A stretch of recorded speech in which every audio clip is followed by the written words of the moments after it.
We're following the winner. The winner was air and we were light. Close.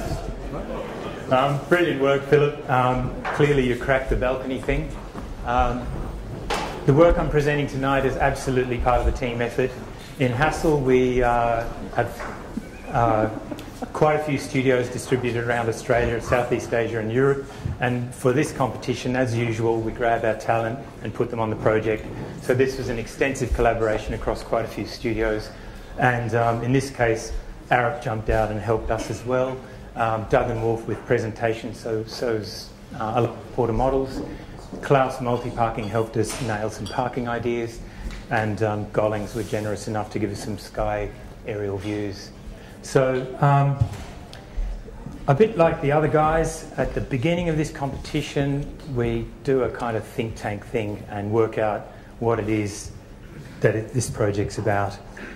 The brief called for iconic architecture and was, to us, really clearly about speed of construction and taking away any obstacles to approvals.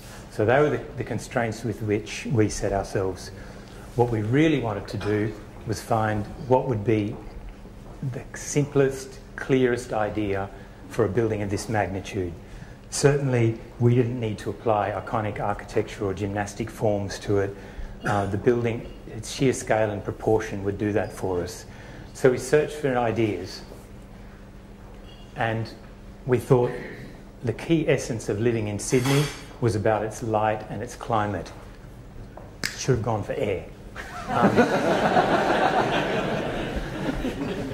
So this building's clad entirely in glass, every surface you can see. We knew we'd get into trouble for that. And we call it Sydney Light as a working title. It's based on some really simple ideas: elongation of the verticality, horizontality to work with the heritage building, the heritage hotel building. Materiality, City of Sydney really wanted sandstone, we gave it to them. And the glass to contrast with the base. And then we played a little bit, just a little bit, with the glass tower. And the idea there was that the cladding around the base of the existing tower was really like a block of ice or a block of glass, where the balconies that are with the lower value apartments in amongst the density of the city would be smaller openings. And once we popped above the existing building, the structural solution became more evident but very subtle. We did our best to hide the exoskeleton and we did our best to reduce it. We presented the project, and this material is directly from the presentation, just pared back, as a series of ideas. The first idea was about improved street address. The reference scheme showed parking and service access off Bathurst Street. We did a fair bit of homework.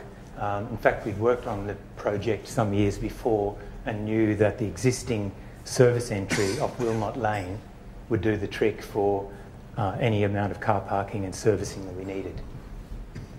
Relied on contract garbage, by the way, to avoid the large city council trucks.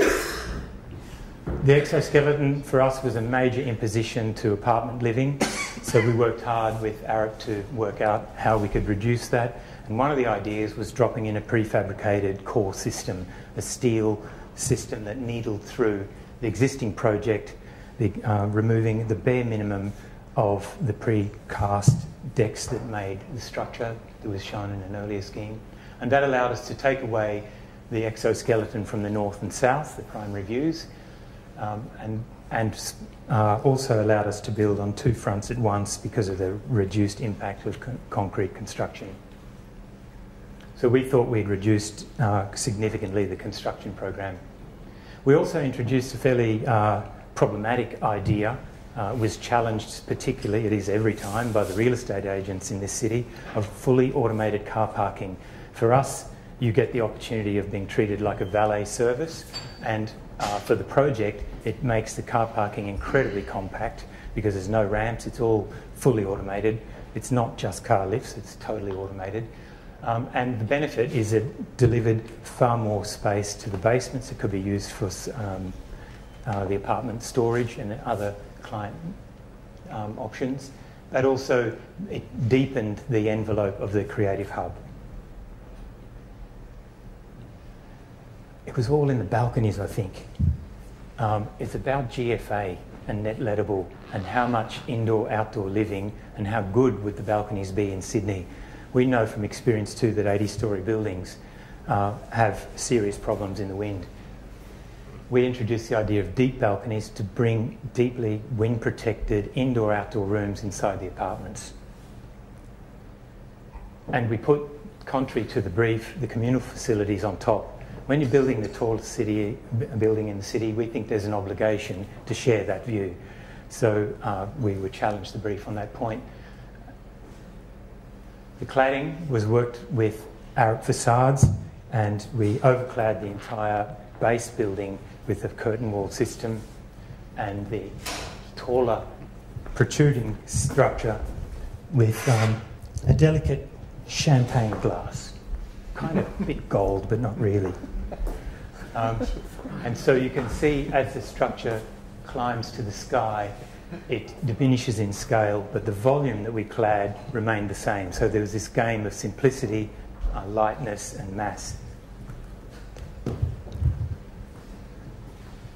The apartments, we needed to create a grand residential entry. We were happy to do that. And SEP 65 and the competition regulations required naturally ventilated and naturally day-lit lift lobbies on every floor. We were very happy about that.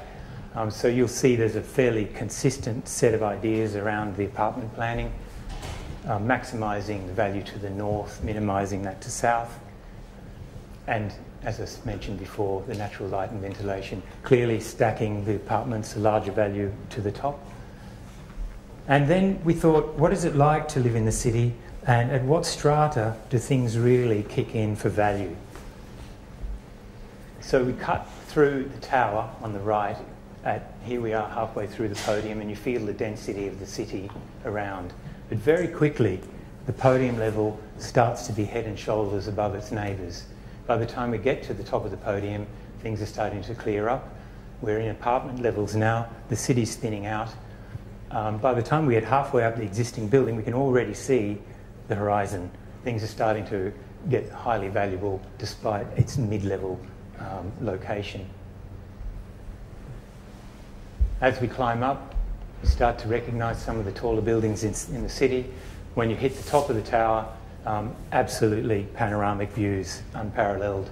Just a few buildings in our way. MLC is notable. I like to see Aurora Place, just starting to hit the sliced roof there. Ooh, there's the plant room. Third building from the top, by the way. MLC still there, very solid. And the sale of Aurora Place, 212 metres high, so at 211, just a hint of it there. Very distinguishing features now start to appear on Macquarie, Governor Phillip Tower, because Governor Macquarie's dropped away, beautiful crown from DCM. MLC still there, and Sydney Tower, of course, Sydney Centre Point. But pretty quickly, we're the only ones up there. Quite amazing. So for us, really important to get that shared facility up the top. It brought value to every single apartment and shared that view around the city. The ground plane, a series of ideas about permeability and potential through-site links. As I said, we took all the cars away and gave it over entirely to pedestrian uses. Two kind of laneway elements that lend themselves to extensive retail frontage, both inside and both around the site and inside. Primary lobby entry for the residential, a secondary one, and two entries to the hotel. The existing up and down stairs, not okay for these DDA regulations, wheelchairs and the like.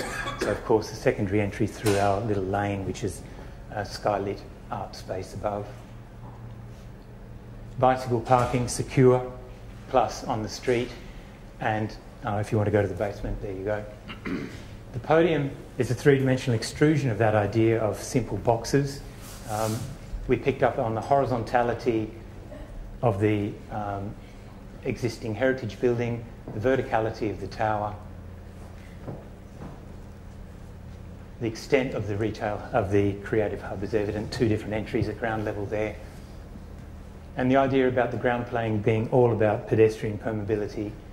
But those massive sandstone blocks also provided the opportunity for vertical natural ventilation through the chimney effect. And I'll wrap right up here. Here's our building in the street context. Here it is in the skyscape. And a delightful quote from Ken McBryde. Sydney light will be distinctive in its streetscape and the city skyline, capturing the essence of our harbour city with warmth and elegant clarity. Rising well above its neighbours, this glass-clad tower engages with the drama and the delight of the ever-changing sky, ensuring an enduring presence and a uniquely Sydney identity. Thanks.